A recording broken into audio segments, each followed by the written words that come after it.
Bonjour à tous, j'ai décidé de démarrer une série de vidéos concernant les riffs en jazz ou peut-être aussi dans d'autres styles, mais je pense que ça va être surtout du jazz parce que c'est vraiment le style que j'aime bien. Et je vais en fait essayer à chaque fois de créer ou bien de ramener un riff de quelque part et d'essayer de l'analyser en direct avec vous. Le riff que j'ai choisi aujourd'hui, je pense, n'est pas trop compliqué. Alors, il y aura pas mal de termes un peu sur les modes et sur les extensions. Donc, ceux qui savent déjà tout ça, ça va être très facile à suivre. Et pour ceux qui ont du mal, ça va vous donner une idée des choses peut-être qui sont intéressantes à connaître en jazz et à apprendre au fur et à mesure que vous regardez ces vidéos.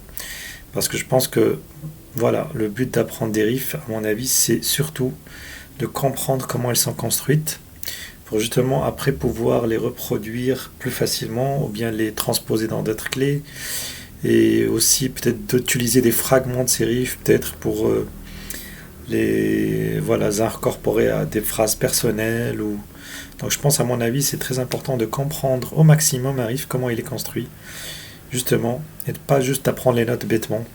Je pense que ça ne donne pas vraiment c'est pas vraiment la meilleure manière à mon avis d'apprendre à faire du jazz. Donc le jazz c'est un style très basé sur la théorie et beaucoup de pratique bien sûr, donc c'est vraiment les deux avec renforcés qui vont faire que au fur et à mesure on va pouvoir faire des choses intéressantes. Donc le riff d'aujourd'hui c'est vraiment sur une progression très simple, donc 1, 2, 5 en 4 temps par mesure. Donc il est dans la tonalité du si bémol et donc on a juste le 2 et le 5 pour l'instant. Donc on riff construit juste sur le 2 et le 5. Ok, pour la main gauche, on va utiliser une main gauche très simple avec juste ce qu'on appelle des shells en anglais. Carapace, je dirais en français, je sais pas comment on pourrait traduire ça. Donc c'est juste le 1 et le 7, et le 1 et le 3 pour le Fa 7. Alors, c'est très simple, c'est très efficace parce que on veut souvent avoir en jazz la résolution 7 vers le 3. Donc 7, 3, c'est vraiment une résolution qu'on veut vraiment avoir en jazz. Donc cette progression nous permet d'avoir ce son vraiment bien. Vous voyez, donc la fondamentale établit la note de l'accord et la septième nous donne une bonne résolution vers la tierce de l'accord suivant. Okay. Donc pour la main droite, en fait le riff commence comme ça. Donc c'est que on a déjà, donc on commence sur le et du 1. Donc ça va être comme un long pick-up vers le Fa 7. Donc c'est ça qui est bien. C'est quelque chose qui est toujours très efficace, ça je pense en jazz. Voilà, de pas commencer forcément sur le temps, mais de commencer un petit peu sur le et. Donc déjà on swing tout de suite. Voilà, on rentre dans le swing. Donc je vais déjà jouer le riff une fois.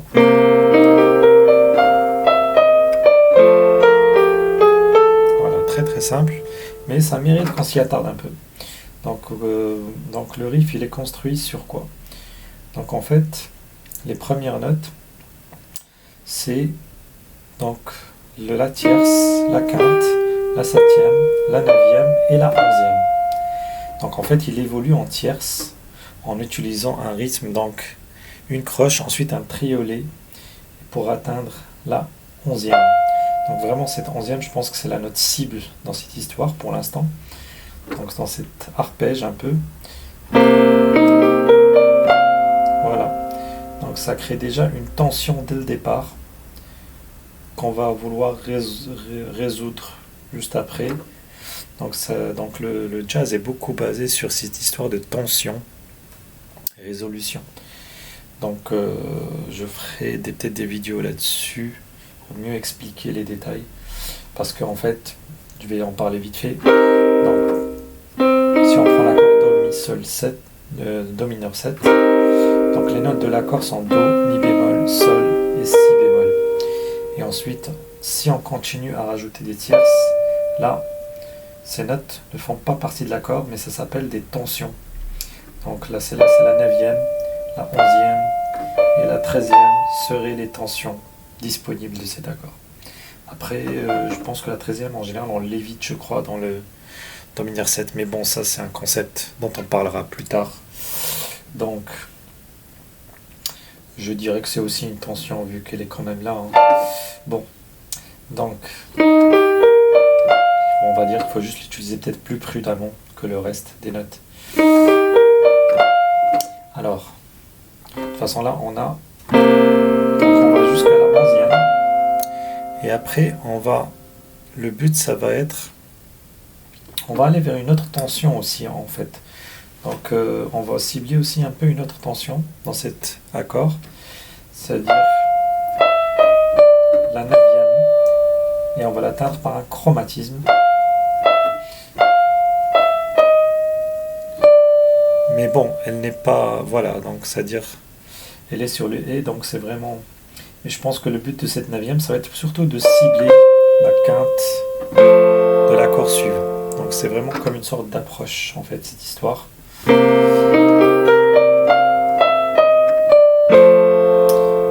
Voilà, et après on se retrouve dans le Fa7, donc dans le mode mixolydien. Et là, ce qu'on va faire, c'est qu'on va juste entourer la tierce de l'accord. Voilà, on a déjà, là aussi je crée en quelque sorte une... Bon, là on n'est plus dans l'accord de Do mineur 7, mais je trouve que ça sonne plutôt bien. En tout cas, le encircling, c'est quelque chose de très utilisé par beaucoup de pianistes de jazz. On va créer un effet bebop, c'est dans le style bebop qu'on joue beaucoup de ces genres de chromatisme. Ok, donc je recommence.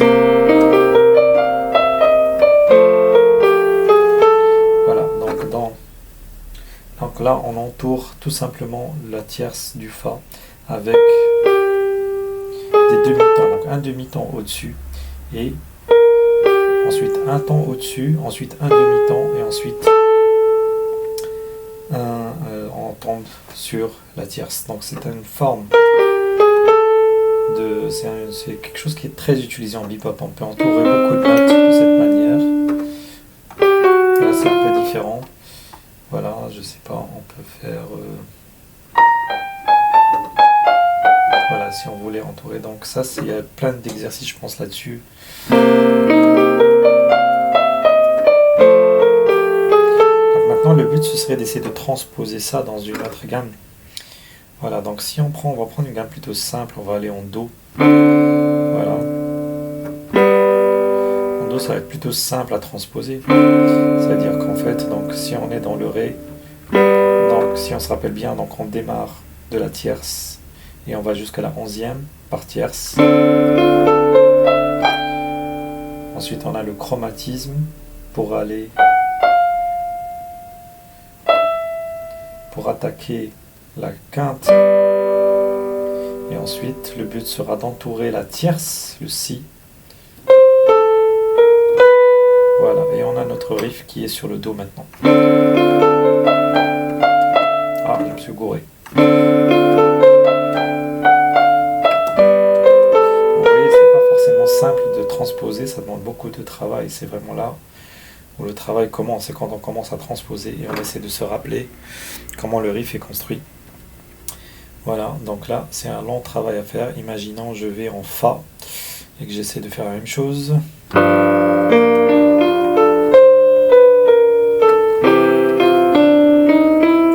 Un peu moins planté, mais ça demande toujours pas mal de travail. Donc voilà, donc je vais m'arrêter là pour l'instant. Donc voilà, vous avez le riff devant vous en vidéo, il est très simple, mais voilà, ça demande quand même pas mal de travail et de bien comprendre ce qui se passe et d'aller doucement, peut-être travailler avec un métronome ou bien avec un rythme, si vous avez un métronome ou un rythme de jazz. Voilà, sur un 2-5, vous pouvez essayer de faire cet exercice, voilà, pour essayer de développer votre vocabulaire.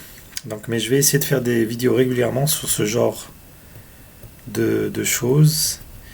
Donc, pour qu'on apprenne tous ensemble à faire du jazz, peut-être pas aussi bien que les meilleurs, mais en tout cas à essayer au moins de s'amuser et d'exprimer un peu des choses sympas. Voilà. Donc, je vous souhaite une bonne fin de journée ou une bonne fin de soirée, comme vous voulez, et je vous dis à bientôt pour la prochaine vidéo. Merci de m'avoir suivi. À plus.